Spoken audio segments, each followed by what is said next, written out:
tiempo que tienen por vivir, que al final es lo único que uno tiene. En Venezuela, a nosotros eso pues lo entendimos por las malas. Uno cuando las lecciones en la vida, creo que a veces las entendemos por las buenas, cuando decidimos aprender, y si no, la vida se encarga de enseñártelas. En Venezuela nos tocó aprender por las malas. Nosotros nos estamos calando la resaca de una pea que no nos echamos. Yo no sé si aquí se dice así. Pero es así.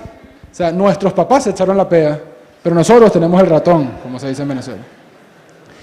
Y eso implica que, bueno, nos tocó aprender por las malas, ¿entiendes? O sea, nos tocó una determinada forma de vida y el 28 de mayo de 2007 cerraron el canal de televisión más grande del país y decidimos salir a las calles.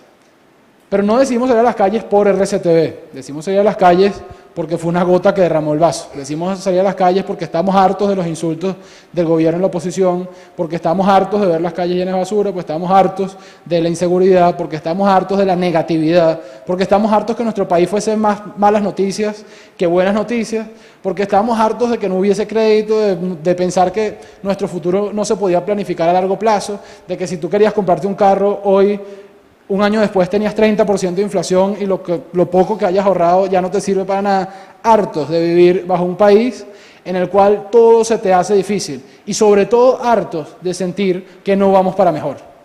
Hartos de sentirse que nuestro país estaba empeorando y está empeorando. Mientras el mundo está, además nosotros siempre tenemos un pique con Colombia y Colombia va bien, peor para nosotros. No por los amigos colombianos, sino porque qué fastidio vivir en un país que mientras el mundo está avanzando, uno está para atrás. Seguramente alguna vez le ha pasado a México eso, ¿no? En nuestro caso, yo voy a Bogotá y me asombro de la enorme creatividad que está explotando Bogotá, o que está explotando en Bogotá, desde el punto de vista empresarial, desde el punto de vista político, desde el punto de vista social. En Venezuela no se construye una calle en Caracas desde hace 30 años. El edificio más vanguardista de Caracas tendrá 10 años, ¿no? Entonces, el atraso, ¿no?, como forma de vida es algo que tiene que pegar y tiene que chocar con los sueños de juventud. O sea, no hay ninguna posibilidad, ¿no?, de que los jóvenes no nos resistamos al atraso.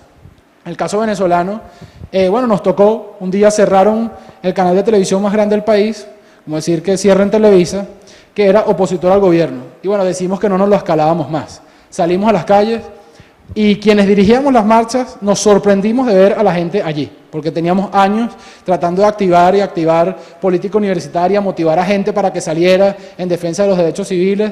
Habíamos intentado desde las universidades, desde ONGs, desde partidos políticos, y nunca habíamos tenido la respuesta masiva que esperábamos. Bueno, por alguna razón de la vida, que no sabemos por qué RCTV fue la coyuntura y no fue las miles de cosas que pasan todos los años en Venezuela, ese día salieron miles de estudiantes a la calle. Quienes nos encontrábamos al mando de las protestas, nos sorprendimos, porque eran de pronto tener bajo tu responsabilidad 10.000 estudiantes atrás y que tu compañero en la otra universidad tuviera 10.000 estudiantes atrás y que juntos fuesen 50.000 estudiantes con policías enfrente y 50.000 estudiantes que querían tirarle piedras a la policía que estaba enfrente. Entonces, en un momento determinado, el primer día tomamos la decisión de que no le íbamos a tirar piedras a la policía. Bueno, a mí me dijeron de todo, ¿no? O sea, se puede imaginar los calificativos que mis compañeros universitarios nos dijeron cuando decidimos que nuestra protesta iba a ser protesta no violenta, que no teníamos pantalones, que no teníamos coraje y todas esas cosas en las palabras normales. Entonces, bueno, finalmente nos atrevimos a tomar la iniciativa de no ser violentos con la policía y ello nos permitió mantener durante 6 meses protestas organizadas en las cuales hicimos más de 40 protestas en 8 ciudades del país, la más grande de 200.000 personas. Y ello nos permitió, al cabo de 6 meses, ganar una reforma constitucional que hoy hubiese convertido a Venezuela en un Estado comunista y que estuviéramos mucho peor de lo que estamos. De manera tal que alguna influencia tuvo. Y alguna influencia tuvo, no lo que hice yo, sino lo que hicieron miles de estudiantes en las calles de Venezuela. Primero salimos por RCTV Y después estuvimos 30 días en la calle en protestas simultáneas en las que ni siquiera nosotros nos dimos cuenta de lo que estaba pasando. Yo me despertaba a las 5 de la mañana para llegar a la universidad más temprano que los demás y ponerme en la puerta de la universidad en donde se agrupaba la gente. Y todos hacíamos lo mismo. De ahí salíamos a marchar y nos encontrábamos en un punto de la ciudad. Las marchas duraban como hasta la mitad de la tarde. Íbamos a poderes públicos del Estado, íbamos a lugares simbólicos de la ciudad, etcétera, hasta la mitad de la tarde, y de ahí nos íbamos a una universidad a reunirnos con los líderes de las otras universidades para decidir lo que íbamos a hacer al día siguiente. De manera que no fue una cosa súper organizada, ni la CIA estaba detrás de nosotros, ni teníamos todo un plan macabro, ¿no? En realidad éramos unos idiotas jugando a hacer política y no entendíamos nada de lo que estaba pasando, porque yo tenía 22 años, estaba en tercer año de la universidad y lo más serio que había hecho en mi vida era trabajar de pasante en un bufete de abogados. Entonces, de pronto nos vimos con la responsabilidad, ¿no? La responsabilidad de unas marchas que estaban moviendo el país, ¿no? Y no entendimos eso, porque después de las 2 de la tarde o las 3 de la tarde, cuando nos reuníamos en las universidades, pasábamos horas hasta la madrugada discutiendo, bueno, se puede imaginar todas las tensiones, diariamente había decenas de detenidos, decenas de heridos también. O sea, todos los días teníamos que pensar cómo asistir a esos detenidos, cómo asistir a esos heridos. Los heridos, gracias a Dios, nunca fueron heridos de gravedad, pero gente que le pegan perdigones, yo no sé si se dice perdigones en mexicano, ¿sí? Gente que le pegan perdigones, que le rompen la cabeza una pedrada, etcétera. Bueno, de alguna manera, algún cariño hay que darles, ¿no? Entonces, nosotros nunca tuvimos la oportunidad de ver y entender la magnitud comunicacional de lo que está pasando.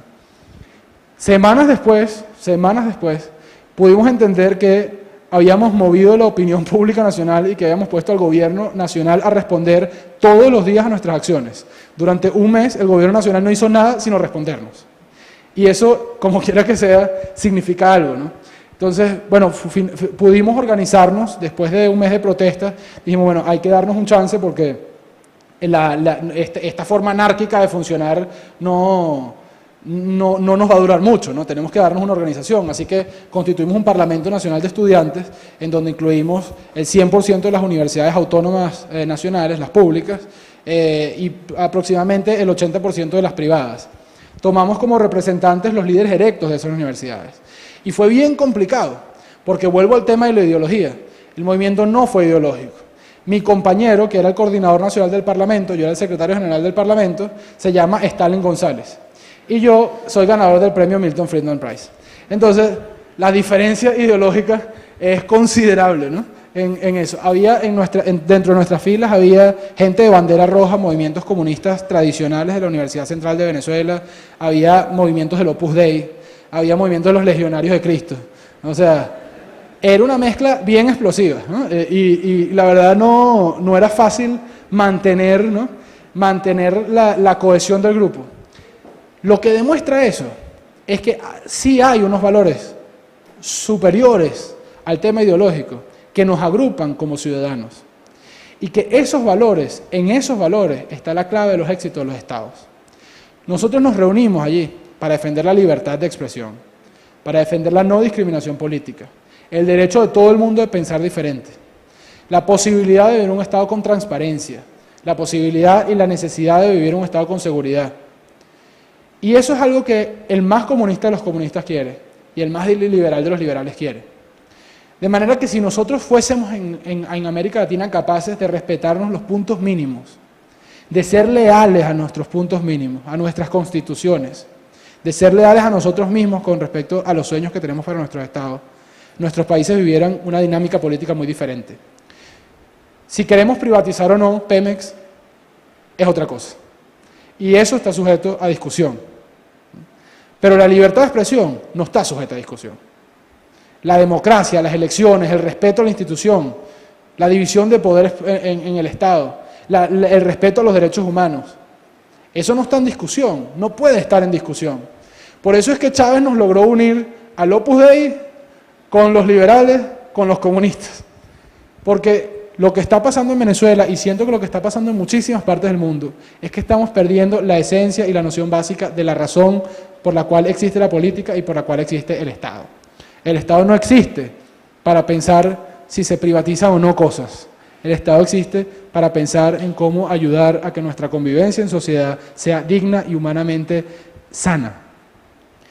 Bueno, nosotros decidimos hacer el Parlamento, y desde el Parlamento Chávez impulsó desde la Asamblea Nacional, Chávez impulsó una reforma constitucional que violaba casi todo lo que se puede violar en el constitucionalismo moderno, eliminaba las alcaldías y las gobernaciones, dividía el territorio nacional en sectores geoestratégicos militares, de manera tal que los militares, los generales, estarían por encima de los gobernadores y los alcaldes, incluía la reelección indefinida no solamente de presidentes, sino de otras autoridades del Estado, eliminaba la libertad de empresa, eliminaba la libre iniciativa para cosas tan sensibles como escoger la carrera universitaria que uno quiere estudiar, violaba casi todo, eran 69 artículos de la Constitución que se estaban modificando, y para ello le dieron al país un mes. Es decir, en un mes el país tenía que estudiar, analizar y entender 69 artículos de la Constitución y someter eso a votación para modificarla. Chávez acababa de ganar con 67% la reelección presidencial hacía solo un año. Controlaba los medios de comunicación, porque como les digo, el medio de comunicación grande de oposición estaba cerrado. Controlaba la Fuerza Armada. De 24 gobernaciones tenía 22.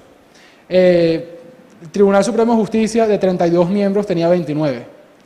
En la Asamblea Nacional tenía todos y cada uno de los miembros de la Asamblea Nacional, porque la oposición no se presentó en las elecciones del 2005. De manera tal que el control era absoluto. Además de eso, en Venezuela se da la tragedia de que, además de todos estos poderes del Estado, el Estado controla el petróleo, y el petróleo es el 90% de la economía.